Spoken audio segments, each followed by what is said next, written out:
मानसिक रोग की दवाइयाँ, इन दवाइयों के बारे में डिटेल में हम बात करने वाले हैं। एक पूरी की पूरी केस स्टडी है, ये कहानी है। ये कहानी किसी एक व्यक्ति की नहीं है, एक सफ़रर की नहीं है, एक पेशेंट की नहीं है जो मानसिक समस्याओं से जूझ रहे हैं। ये कहानी सबकी है। इस समस्या से सबको सामना करना पड़ता है।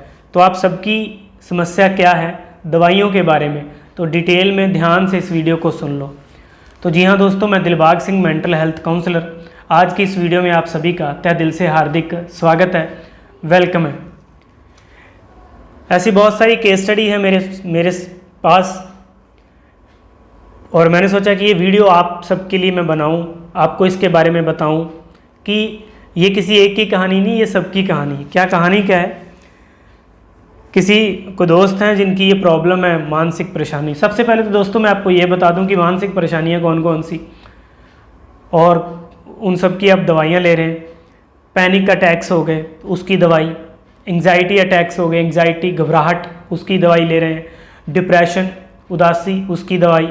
ओसीडी, ऑब्सेसिव कंपल्सिव डिसऑर्डर, उसकी आप दवाई ले रहे हैं। स्ट्रेस की, ओवर थिंकिंग की, ज़्यादा सोच में जब लोग चले जाते हैं। फोबियास हैं, फियर्स हैं, स्ट्रेस है, पैनिक अटैक्स हैं, तो उनकी आप दवाइयाँ ले रहे हैं। लेकिन आपको कोई भी रिज़ल्ट नहीं मिला। काफ़ी लंबे समय से आप दवाइयाँ ले रहे हैं। कुछ लोग तो 5 साल 10 साल, इतने लंबे कई सालों से दवाइयाँ चल रही हैं, लेकिन उनको कोई भी रिज़ल्ट नहीं है। और ये कहानी सबकी है कि बहुत सारी दवाइयाँ खा चुके हैं, लेकिन फिर भी रिज़ल्ट नहीं मिल रहा है। जब तक दवाई लेते हैं तब तक आप ठीक रहते हैं, आपको लगता है कि मैं ठीक हो गया। आप ये समझ लेते हैं कि मैं ठीक हो गया, फिर आप दवाई छोड़ लेते हैं। जैसे आप दवाई छोड़ते हैं, फिर से वो विड्रॉल सिम्टम्स, आपकी उस समस्या के सिम्टम्स आपको दोबारा से आ जाते हैं। आप कहते हैं कि अरे तो प्रॉब्लम मुझे दोबारा से हो गई है। अगर आप डिप्रेशन में थे, डिप्रेशन की दवाई ले रहे थे, तो दवाई कुछ 6 महीने 1 साल खाई होगी। जैसे ही दवाई छोड़ी आपने, वो डिप्रेशन फिर से वापस आ गया। घबराहट की दवाई छोड़ी, ठीक लगा आपको, छोड़ दी, फिर से वो घबराहट होने लगी। ओसीडी के वो सिम्टम्स दोबारा से आने लगे दवाई छोड़ने के बाद। ऐसा आपके साथ क्यों हो रहा है?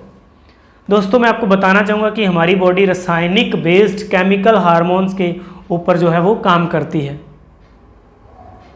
और जब हमारे वो हार्मोन केमिकल्स डाउन चले जाते हैं, जैसे हमारा सेल डाउन हो जाते हैं, हमारा बीपी डाउन हो जाता है, तो उसकी हम कुछ मेडिसिन लेते हैं और अपनी बॉडी को मेंटेन कर लेते हैं।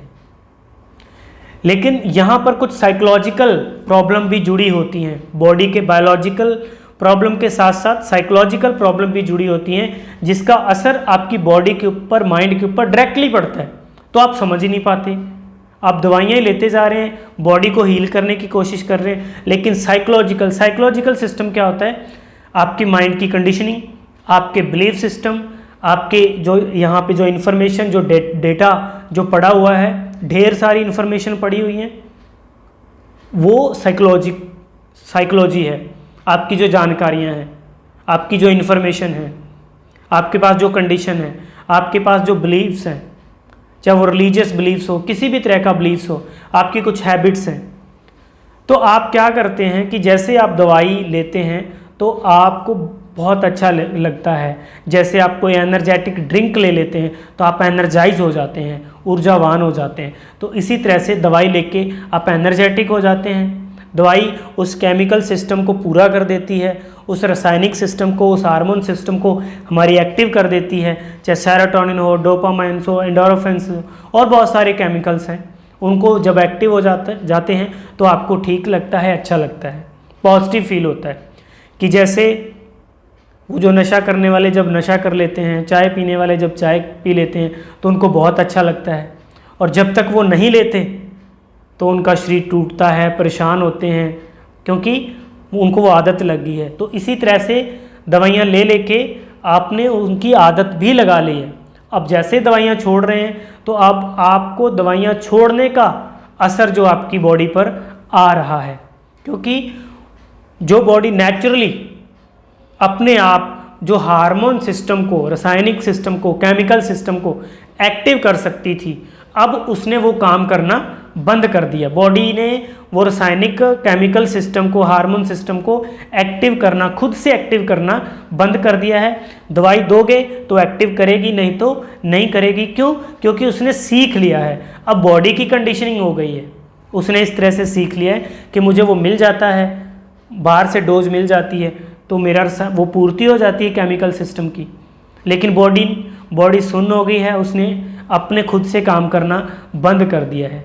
यही सबसे बड़ा कारण है कि आप दवाइयों के एडिक्टेड हो गए हैं। कुछ लोगों की मैंने देखा है कि साइकोलॉजिकल पॉइंट ऑफ व्यू से वो क्लियर हो चुके हैं, उनकी कंडीशनिंग सही हो गई है, बिलीफ सिस्टम सही हो गए हैं, सब कुछ ठीक हो गया, उनकी वो ओसीडी भी ठीक होगी, वो डिप्रेशन से बाहर आ गए, लेकिन अब वो दवाइयाँ ही नहीं छोड़ पा रहे। ऐसे केसेस भी मैंने डील किए हैं। तो कोशिश किया करो कि दवाई के साथ साथ आप काउंसलिंग करें, इससे आपकी दवाई की आदत भी नहीं बनेगी, कितनी दवाई लेनी है वो आपको समझ आती रहेगी, कब छोड़नी है वो समझ आती रहेगी। तो दवाई के साथ साथ कंसल्टिंग जरूर करें। लेकिन क्यों नहीं लोग कर पाते? क्योंकि काउंसलिंग की इतनी समझ नहीं है, अवेयरनेस नहीं है। क्योंकि आज तक हमने यही सीखा कि यार कोई भी बीमारी तो दवाई से ठीक होती है, बात करने से थोड़ी ठीक हो जाती है, काउंसलिंग से थोड़ी ठीक हो जाती है। काउंसलिंग का मतलब केवल बात करना नहीं होता दोस्तों, कुछ टेक्निक्स ऐसी होती हैं जो प्रैक्टिस करवाई जाती हैं आपके माइंड के उन पैटर्न्स को बदलने के लिए, उन बिलीव्स को बदलने के लिए, उन आदतों को बदलने के लिए। आप उनको रेगुलर प्रैक्टिस करते हैं तो आप उस प्रॉब्लम से बाहर आ जाते हैं। कंसल्टिंग का लोग समझते हैं बातचीत, यस बातचीत है, कम्युनिकेशन है, टू वे कम्युनिकेशन होता है, एक सफरर के द्वारा, एक कंसल्टेंट काउंसलर के द्वारा, जैसे मैं इस वीडियो में आपके साथ बात कर रहा हूँ। एक ऐसा काउंसलिंग का मतलब ये समझ लो कि आपने कहीं मंजिल पर जाना और आपको रास्ता पता नहीं है और वहाँ पर कोई खड़ा था और उससे आपने रास्ता पूछा और आप पहुँच गए, बस काउंसलिंग का मतलब ये होता है। उन डाउट्स को, उन रॉन्ग इन्फॉर्मेशन को राइट करने के लिए, नेगेटिव बिलीफ्स को पॉजिटिव करने के लिए, बायस से परे होकर सोचने के लिए, ओपन माइंड कैसे करना उससे वैसा सोचने के लिए, तो इसके लिए कंसल्टिंग काउंसलिंग ज़रूरी है। तो आप अपनी मानसिक समस्या, OCD, depression, anxiety, stress, overthink, तमाम तरह की जो भी आप साइकोलॉजिकली परेशान हो रहे हैं, उसका इलाज आप बिना दवाई से भी कर सकते हैं। अगर दवाई चल भी रही है तो कोई बात नहीं, आप वो धीरे धीरे छूट जाएगी। कंसल्ट करिए, काउंसलिंग करिए, बात करिए, अपनी प्रॉब्लम शेयर करिए, उन सिचुएशंस का उनको हैंडल करना सीखिए, उनको जानना सीखिए।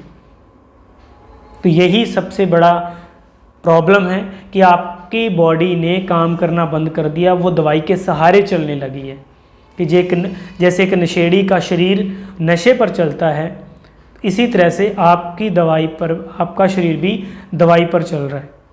जब तक आप देते रहेंगे तो आप ठीक होते रहे, लगेगा कि मैं ठीक हूँ। जैसे छोड़ी तो आप प्रॉब्लम में वैसे के वैसे बने रहेंगे। दोबारा से आपको लगता है कि प्रॉब्लम दोबारा से आ गई है। प्रॉब्लम दोबारा से नहीं आई है, वो अभी ठीक ही नहीं हुई है। तो इस तरीके से समझना है, डिटेल में, ब्रीफ में। तो दोस्तों, अगर आप मेरे साथ कंसल्ट करना चाहते हैं, मुझसे मिलना चाहते हैं, तो मेरे दिए गए नंबर के ऊपर कॉल करके आप अपनी प्रॉब्लम मेरे साथ साझा कर सकते हैं और उसका इलाज आप ले सकते हैं। All the best.